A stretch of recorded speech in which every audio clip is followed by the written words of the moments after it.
Olha o tamanho desse fio da minha sobrancelha. Olha o tamanho. Já deu nome? Johnny. Here's Johnny!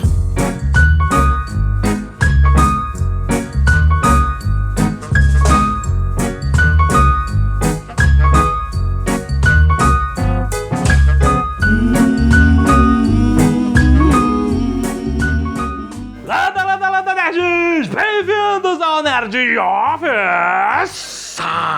Tô me sentindo Ravengar. Ravengar não sabe o que é o medo. Nossa, poucas pessoas lembram de Ravengar. Você sabe que esse ator, como é que é o nome dele? Você lembra? Ravengar? Abu Janra. Isso. Abu Janra. Abu Janra. Ele falava, ele tinha um monólogo, ele falava: a pior coisa que eu fiz na minha vida foi o Ravengar.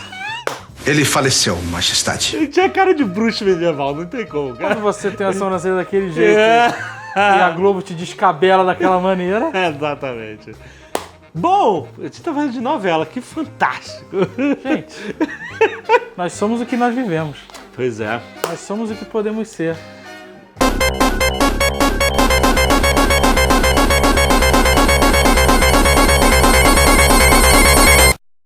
Isso é uma música? É. É mesmo? Bom, enfim. Dinheiro da Hawaii.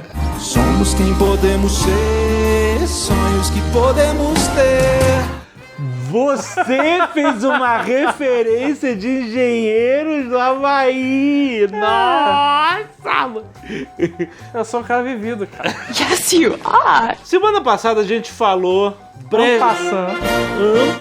Boa. Bem en passant. A gente só citou, a gente na verdade nem citou, o Gaveta citou com referências de imagens. Sim. Dois filmes que entraram no line-up de 2017 que a gente nem tinha percebido que tava vindo. Faz ideia, exatamente. Que são Baby Drive.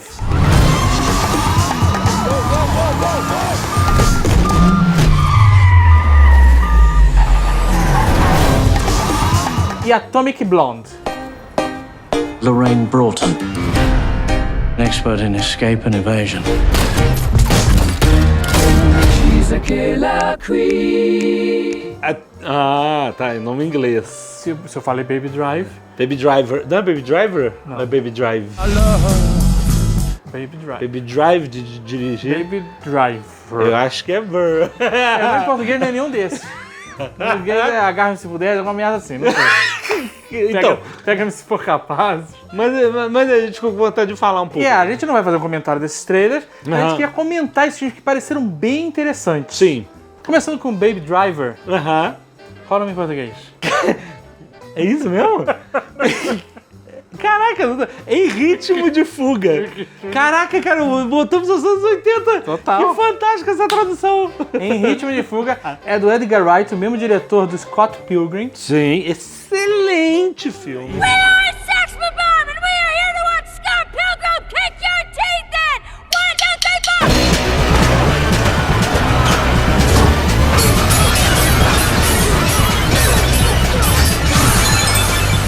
4! E do Shaun of the Dead, também muito bom. Muito bom. Okay, John, it's time at the bar.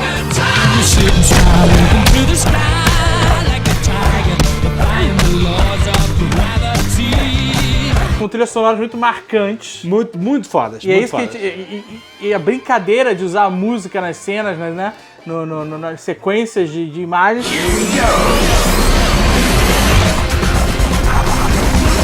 Eu achei muito maneiro, porque eu gosto desses filmes de perseguição, de carro. Sim. Né?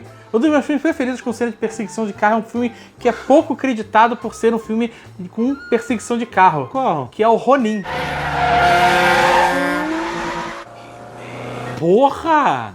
Eu acho que é a melhor perseguição de carro já filmada. Que é muito tenso, A cara. galera gosta muito do Operação França, a galera é uma das antigas, Mas é foi mais muito... lento, né, na verdade, né, a operação. Cara, é maneiro, mas é mais lento. O Ronin é muito maneiro. inacreditável. Eu acho o Ronin muito mais maneiro que Fast and Furious, tudo bem que é outra categoria, né? Fast and Furious é Não dá pra comparar. mirabolante. Mas até o filme Drive, tem outros filmes de perseguição de carro, mas o do Ronin, você acredita nela.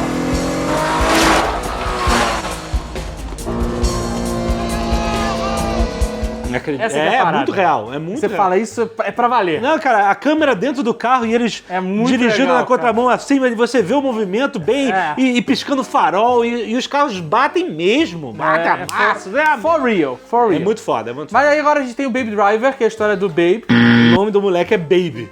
Babe. Your name's Baby. B-A-B-Y Baby. Tem o Kevin Spacey e o Jamie Foxx no elenco. Não precisa falar mais nada, né? E é isso, é um filme tipo Agarre-me se puderes, sabe qual é? Não. Smoke and Bandit, Smoking Man, sem o cachorro e os caminhões. Infelizmente. Sem o Burt Reynolds também. Uma e pena. aquele xerife, o xerife era maravilhoso, cara, eu adorava. O gordinho e o magro, né? Não, o gordinho era o pai e o magro era o filho. Era o filho. Era tão bom, eu gostei, eu tô nostálgico hoje, cabeça.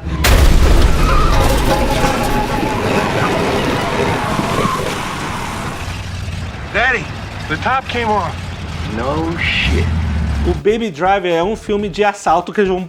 E ele é o motorista Ele de é o motorista fuga. de vários assaltos. Sim.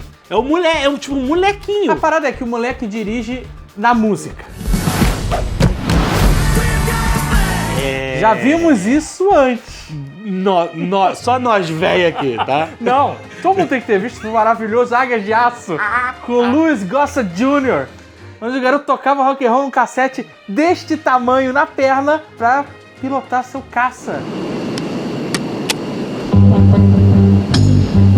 This one's for you, Chappie. No embalo de Top Gun.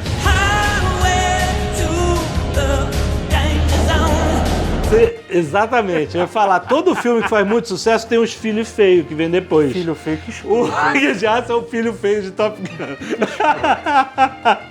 And... Atômica em português. Atômica. Em inglês, Atomic Blonde. Exato. Com Charlize. Ó, Jovem Nerd empolgado.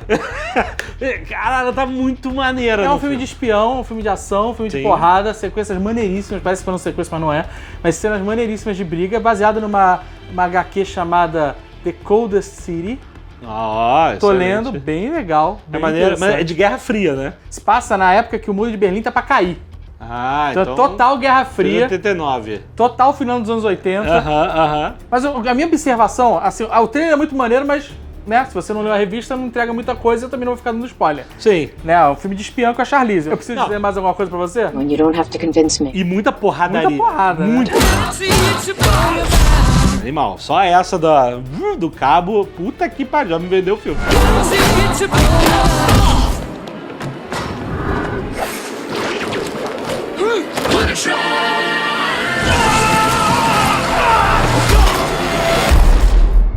Mas a minha observação para esse filme é a tradução, porque virou Atômica, que em inglês é Atomic Blonde. Certo. Em português seria A Loira Atômica.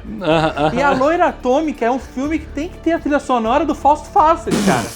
É total. Katia Flávia, é uma loraça do sepulcro provocante. Uma loraça do cipé.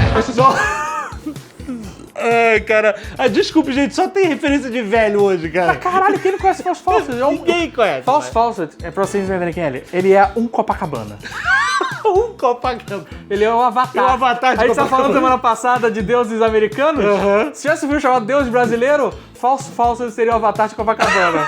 Pulsação de sonho, crime, de erótico sucesso que te tira dessa vida ordinária de repente transformada por um básico instinto. Básico instinto. Está chegando Ghost in the Shell. Em português é A Vigilante da Amanhã, tracinho Ghost in the Shell. O que dizer desse filme que eu ainda não vi, mas já Nossa. considero pra caramba? Exato, né, cara?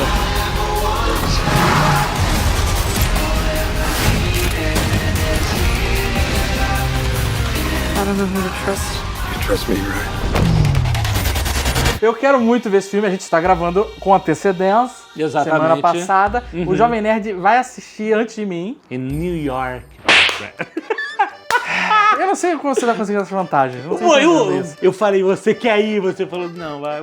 E até o próximo Junket, que eu não vou fazer nunca mais, porque é muita pressão. É muita pressão essa Ah, porra. não. Bora. Está estreando. Dia 30 de março de 2017. A Vigilante da Amanhã, Ghost in the Shell. História baseada num mangá que virou anime de 20 anos atrás. Já tem velho. mais de 20 anos, né? É um programa velho. Mas que eles trouxeram essa personagem da Major, Sim. que é interpretada pela Scarlett Johansson. E a Major, ela é um cérebro de uma pessoa que está dentro de uma máquina. Isso.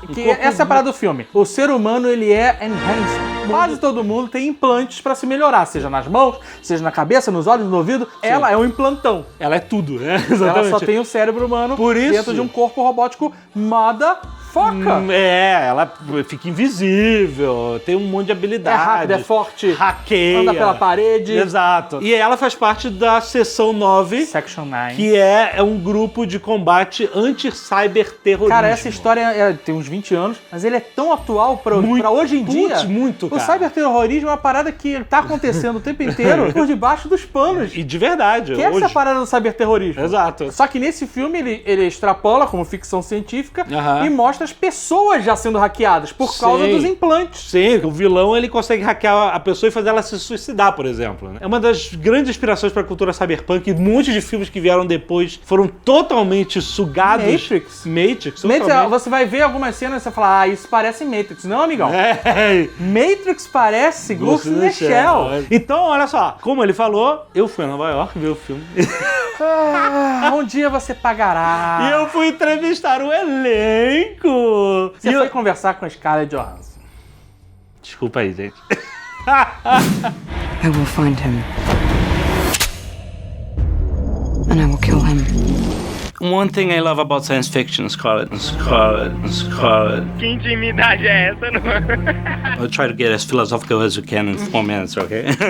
One thing I love about science fiction is it's mostly about now, not the future. You know, it's a form of art that we can extrapolate social and philosophical questions of today and examine it more clearly. So what do you guys think is the message that Ghost in the Shell extrapolate from the world today? You know, I think there's a couple of, I don't know, messages or themes, but, one is this this kind of quest for self-identity, and in that, I think this film is actually sort of, it's now, it's present, it's timeless, it's everything. It's this, it's a coming-of-age story, really. We live in a world of terror. Yes, that's right.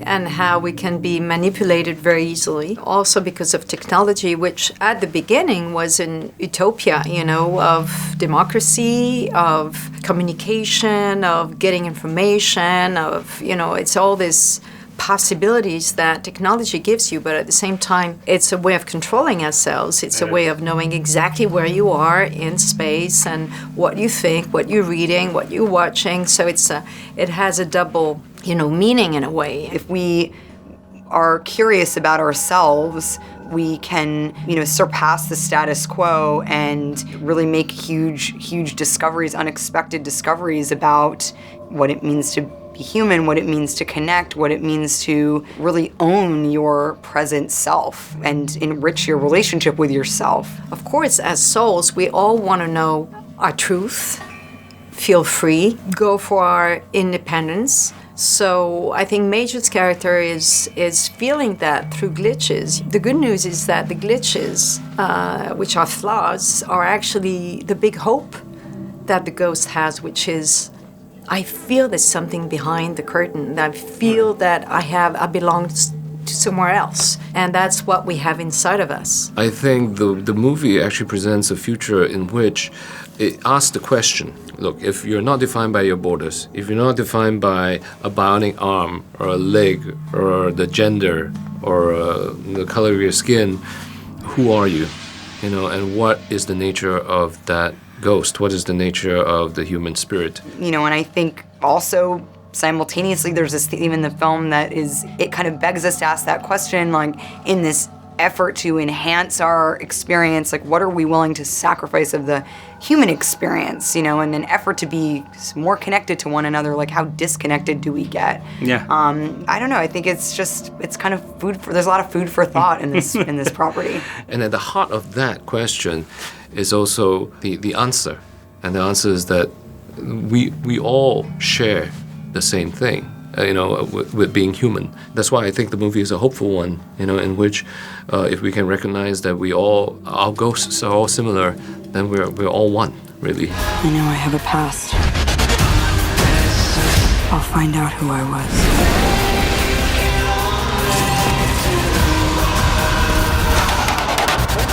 So Robert, I was talking to Richard Taylor previously about the practical effects and about the complexity, for instance, of the geisha masks and how is that a lot of things to have to work together in order for you to have the effect that you want.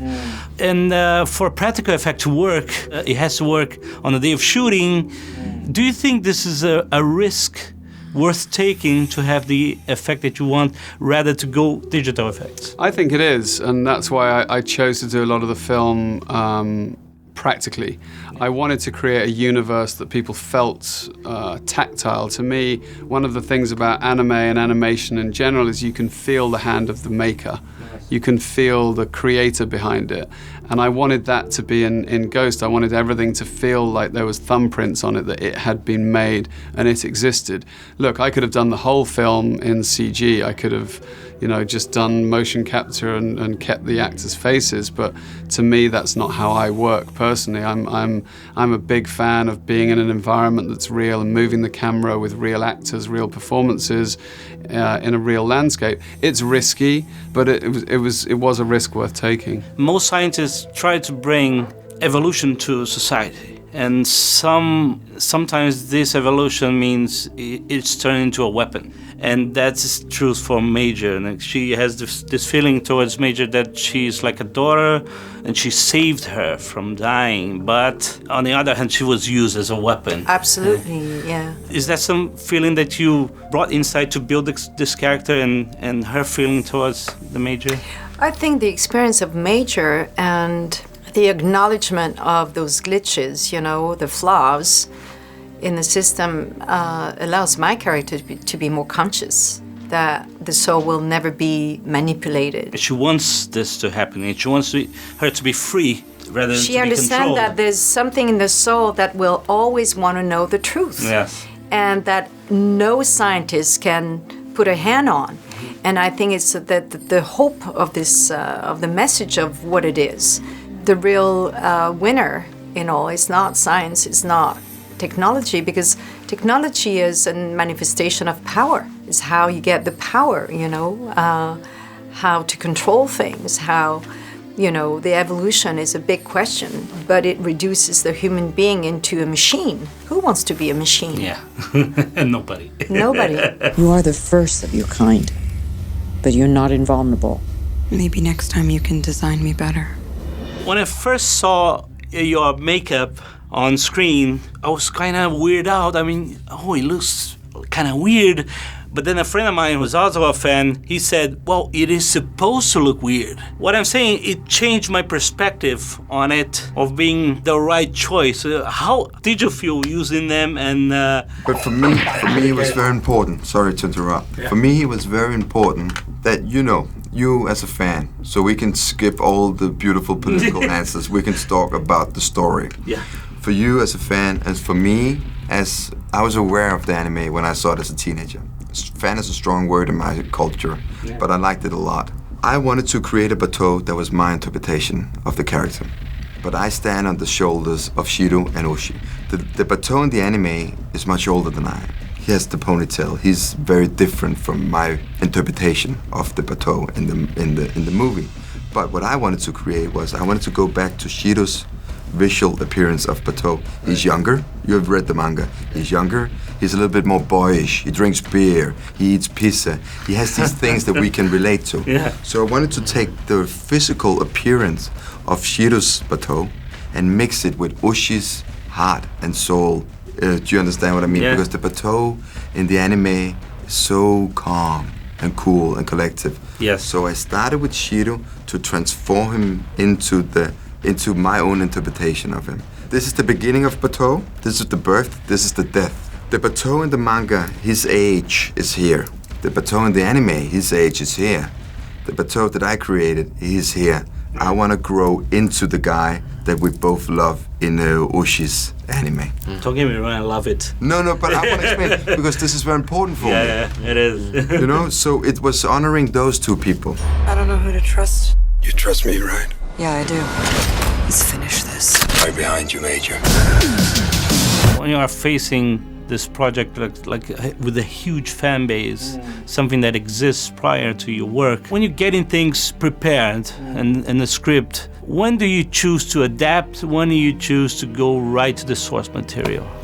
I mean, I kind of did it the other way around. I started with, when I was first approached to talk about it, there was an existing script which I felt was too much of a Hollywood movie. I wanted to return it more to the anime, and that was my pitch to Steven, was I felt the anime was what we were here to be inspired by. I screen grabbed from Innocence Ghost standalone complex, and I then created a kind of storyboard of the film, and then I wrote a story based on those images, which became a graphic novel, which is what I then took back to the producers and Steven and presented to them and said, this is how I do Ghost in the Shell.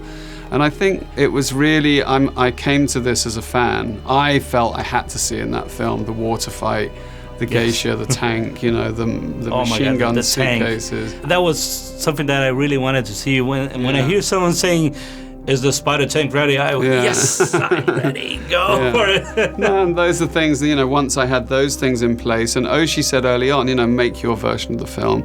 Don't worry too much about, anything else, just make your version of the film. With the anime, it's a lot more philosophical up at the front, so you're kind of dazzled with all that, and the plot's much lower. I had to kind of invert that in a way. Is that why you decided to go for a past? Yeah, I mean, it's funny because in Standalone Complex and stuff, that they start to explore her past more. It wasn't in the original, but I think some things in the anime didn't work when you take them straight across to live action. I have been made strong and fast.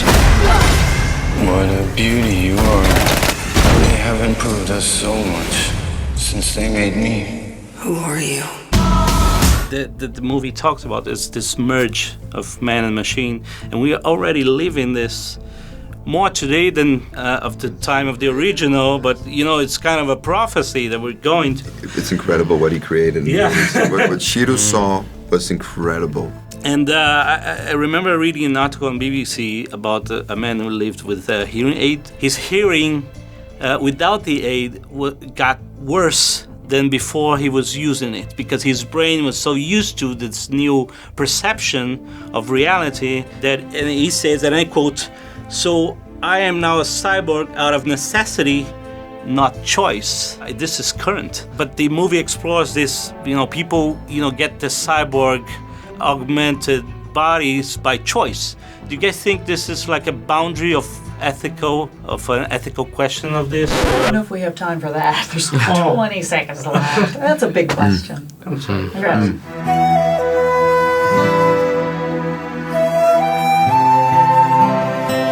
Let's give it a shot. Okay. Because you're such a fan. I've understood the story so much. So thank you so much. Turn down for what? I think it's unavoidable. I think technology and human beings are going to merge in the future. But we, the human beings, have to control it. But I think it's going to happen because it's happening already. And there's going to be a lot of ethical discussions about how much power are we going to give to artificial intelligence? How much power are we willing to give away from us humans? But right now, I'm not afraid of technology. I'm afraid of human beings. Do you see? What is that? What have you told her? Where do the bodies come from? She knows. It won't stop until they control everyone. This is just the beginning. An interesting parallel that I've seen in two character views, like Samantha, is on her, is also trying to find herself. She discovers she has more potential than what is expected of her. And the major, same thing, she's expected to be a weapon, but she knows that she has much more potential than that, and she's searching for that. Why do you think it's so hard on our lives sometimes to find ourselves, our true selves? I think it's really fear of the unknown. It's hard to actually take a risk and without knowing what the result is going to be. I think that really keeps all of us from reaching, some greater potential. It's those that are willing to go, all right, I can like take the, I could take the blow, I could take the loss because if that's what the result is, I'll grow from that loss. Mm-hmm. You kind of see a loss as a gain, and with every gain there's a loss. If you can accept that reality, I think you can you can really have a huge growth from that. But I think what keeps us from that oftentimes is just fear, you know? It's fear of judgment, Yeah, it's fear of judgment, it's fear of it's fear of losing, a fear of, not meeting our own expectations. It just keeps us stuck sometimes. What would you say to young people that are fighting to find themselves? It's funny because you see parents now they're always encourage their kids. They want their kids to win all the time, and I'm like, no, but it's it's good to learn to lose. When you learn to lose, it makes you much stronger. And I think, when I was growing up, I was acting from a very young age, and I was rejected all the time, most of the time, right? And then sometimes you get something, right? And as you get rejected and rejected and rejected, because it's such a it's such a competitive, I auditioned all the time when I was a kid and booked one job, and that rarely happened. You kind of are like, no, I'm gonna show them next time, and you get better and better at something. And then it's a learning experience. Every time you don't win at something, you learn something new about yourself, even maybe what it means to be disappointed. Yeah. That also is important. So I would say to young people, don't be afraid of failing. Good. Thank you, Scarlett. Thank you.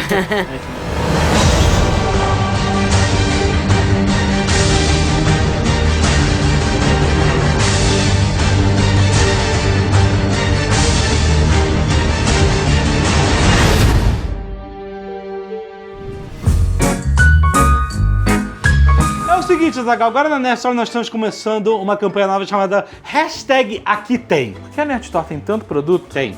que você não sabe mais. Mais de 2 No mil começo, produtos. os primórdios da NERDSTORE, esse programa que é um programa tão nostálgico e velho, a NERDSTORE tinha só camiseta, caneca e livro. Era bem Era fácil. isso, essa é a parada da NERDSTORE. Exato. Hoje em dia, tem até cabeça de tubarão camuflada. Por que a gente vende isso na NERDSTORE? Esse é o não vendeu nível... isso ainda, não. Deve ter vendido, mas eu já vi e já peguei. Eu sei que Isso existiu. é verdade. E hoje a gente vai falar de... Pelúcia, Azaghal. #AquiTem pelúcias. Olha só o que tem na NERDSTORE. Temos pelúcias Star Wars que fazem barulhinho. Olha só que fofinho. Boba Fett também atira com a mãozinha, que fofo. Looney Tunes, temos pelúcias Looney Tunes. Que isso, gatinho? Acho que vim, gatinho. Olha o BB-8 que eu... aperta, Azaghal, aperta o BB-8, aperta. Pelúcias DC Comics. Turururu. TAMBÉM. E, é claro, os chaveiros de pelúcia Star Wars. Olha só, ai meu Deus do céu, mas eu vou apertar tudo. Gente, estoque limitadíssimo. Clica aqui rápido, link no post pra você ir comprar as pelúcias da NERDSTORE, a maior loja nerd do Brasil. Perguntinha da semana.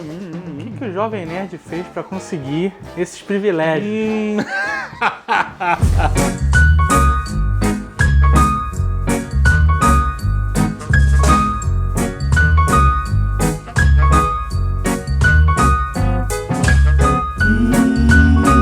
Hey, Brazil. Nice to meet you. Oh, I'm such a fan. Are you from Rio, São Paulo? I'm from Rio. Yes. What is Grew your up. last name?